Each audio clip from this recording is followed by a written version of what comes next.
Bom, e depois de estourar o prazo previsto, a proposta da regulamentação da reforma tributária ganha nova precisão de ser apresentada. De acordo com, ou previsão, melhor dizendo, de acordo com o secretário extraordinário da reforma tributária, Daniel Abram Lória, a entrega deve acontecer já nessa próxima semana. E para conversar com a gente sobre isso, o Jornal da Manhã recebe agora, mais uma vez, o doutor Bruno Romano, advogado, mestre e professor de Direito Tributário. Obrigado, como sempre, doutor, pela presença aqui. Bom dia. Bom dia, Vitor. É sempre um prazer estar aqui com vocês aqui na Jovem Pan.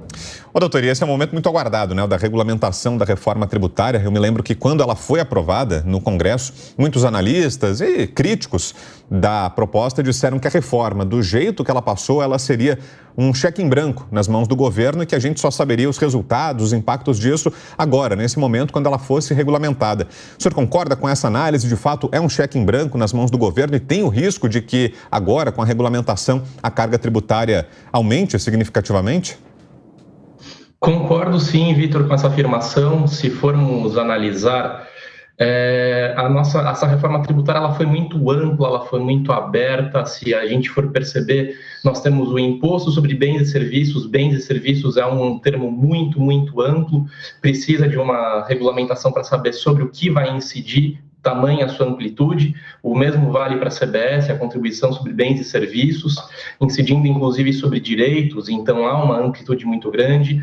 A reforma tributária não disciplinou o que se entende por cesta básica, não disciplinou o que se entende por serviços de saúde, serviços de educação, que vão ter alíquotas reduzidas, e, além de tudo, também não trouxe uma alíquota efetiva, então a regulamentação acaba sendo muito necessária para disciplinar todos esses pontos que são extremamente abrangentes em termos gerais da reforma tributária, e por isso que é muito importante, muito relevante que a sociedade esteja muito de olho nessa regulamentação que está por vir.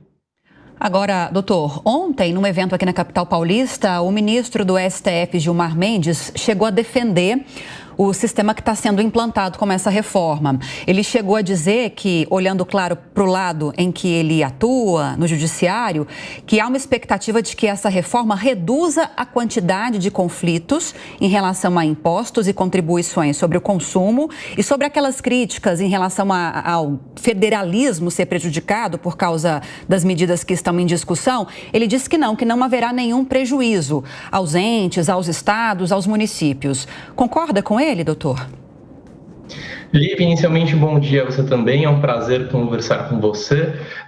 Eu não concordo tanto assim com o ministro Gilmar Mendes, até porque eu acho que nós, por ser muito abrangente, por ser muito aberta essa reforma tributária, eu acho que nós teremos sim um aumento de litígios, um aumento de discussões.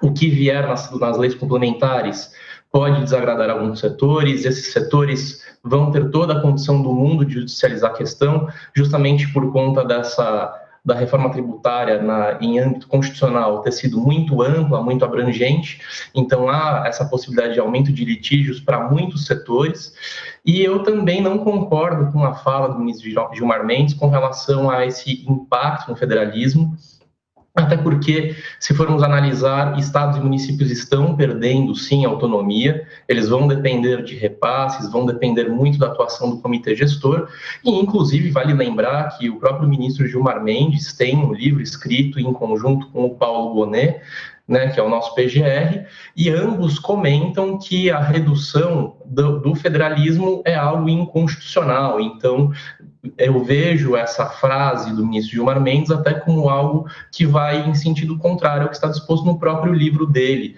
em conjunto com Paulo Gonet. Então, talvez seja um bom refletirmos com relação a essa questão do federalismo. Na minha opinião, eu acho que há, sim, uma violação ao federalismo em razão dessas restrições demasiadas a estados e municípios.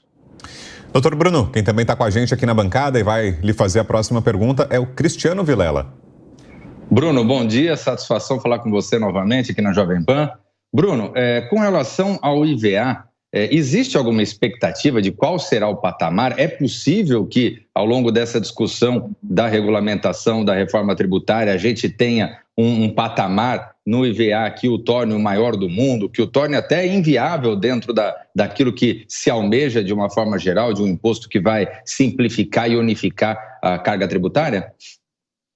Cristiano, muito bom dia, um prazer falar com você também. O que os economistas têm falado é de que essa alíquota média do IVA, né, o IVA, o IBS e CBS, será de mais ou menos entre 25% a 27%, o que é uma carga tributária muito, muito elevada. Se formos analisar, se tivermos uma carga tributária de 25%, poucos serão os países que terão um IVA em alíquota superior à nossa. Então, é sim um patamar muito alto. Vale lembrar que a nossa Constituição, ela disciplina, principalmente depois da reforma tributária, que o sistema tributário deveria combater regressividades. O que isso significa? Que o tributo não deveria impactar mais a população mais baixa. Deveria haver uma progressividade. Quanto maior a renda, aí sim maior a carga tributária. E apesar disso constar em nossa Constituição e ter sido reforçado na reforma tributária, eu vejo que uma alíquota tão alta para o consumo acaba sendo muito, muito regressivo, acaba sendo inclusive contrário a esse princípio que deve ser defendido. Afinal de contas, uma carga tributária sobre produtos essenciais vai impactar muito mais a renda da população mais carente do que a população mais abastada. Então, eu vejo com muita preocupação a alíquota que está sendo desenhada para fins de IVA, porque se ela for muito, muito elevada, ela vai ser muito prejudicial para a população como um todo. Muito bem, aí a análise do Bruno Romano, advogado, mestre e professor de Direito Tributário. Obrigado, doutor, mais uma vez, pela presença aqui com a gente. Um ótimo sábado. Até uma próxima.